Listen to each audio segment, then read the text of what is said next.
Today, friends, we are at Founders for the 25th anniversary celebration.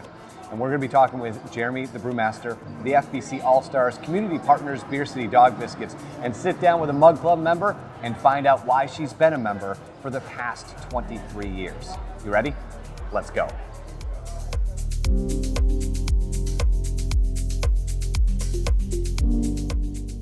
I didn't want to drink beer just for the sake of drinking beer, but to discover that there were like really cool flavors and things that were just brand new to my palate, and to find beers that really pushed the palate too was just eye-opening and really interesting, and you know, to discover that you can make beer at home and go down that path. Yeah, that was a real game changer. And so you went down that path. How long were you home brewing before you kind of arrived here?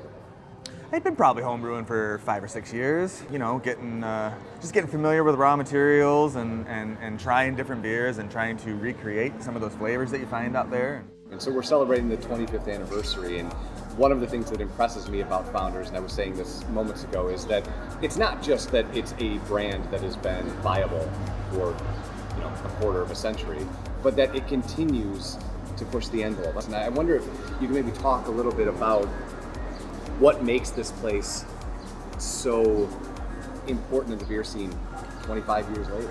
Well, everybody working here has kind of bought into the fact that you know, what we are, what we represent, keeping things like quality at top of mind. You know, never wanting to compromise. So always in the back of my mind, innovation is what's the next one? What's the next thing? What can you just go back to again and again and really enjoy? And I think that's what we're good at.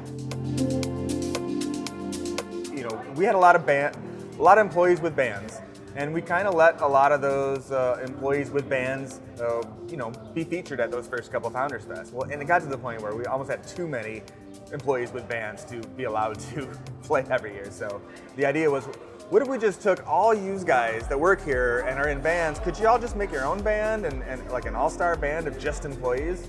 So that's how it started. It's a bit of a super group, I guess. It's a super group. Yeah. It's the best of the best. You got to play the party hits. Deep cuts don't really play in here. It has to be the bangers, you know. It's the stuff that everybody knows and loves. It's the kind of stuff that everybody gets up and you know, pumps their fist to. We're gonna blow this tap room out again. We haven't really done a whole lot of music in the last couple of years, so we're just kind of getting our feet wet in that with some monthly shows. I think it's gonna be hot. I think people are ready to come and party. It's gonna be like one of our vintage celebrations. Yeah. You know, when you're doing R&D for dog biscuits, how do you know they're any good? Ooh, well, full confession, we've had hundreds of them. They're all natural, so there's no harm to us, all human consumption. Yep. So, you know, you're a ways down in this relationship with Founders. In fact, you're about to celebrate your 100th lot with them, which is amazing. Yes. How crazy is that? Yes, it's been 4 years, just about 4 years in August, and we decided this is special, this opportunity that we've come this far. And wonderful Founders has offered to name this particular lot after us, Beer City Dog Biscuits, IPA A. And so we are making exclusive biscuits with that grain, and they'll be specifically labeled, and they'll only be sold here at the Founders store as well as at our site. So it's pretty exciting. And will there be a beer as well? Yes, there'll be a beer on the menu. Wow. Beer City Dog Biscuits, IPA A. When I say Founders to you, kind of what it makes you feel like, given kind of the relationship that you guys have. I get goosebumps when I think about it, because they have made the difference to our success. And I can't thank Dave and the team enough for all they have done for Leslie and myself and our individuals. When did you become a Mug Club member? I did not become a member till 2003, but I was a solid regular from about 99. And so what we're looking at right here, these are the first two mugs? First two mugs.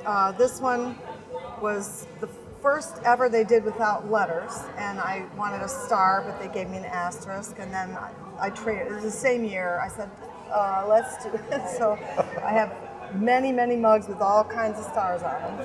What does this anniversary mean to you, and what do you think is the future of a brand like Founders? Good question. For me, seeing the natural progression into this international phenomenon, really international leader, has been rewarding. Oddly, I don't know why, but I love seeing good things happen as a result of good work and good beer.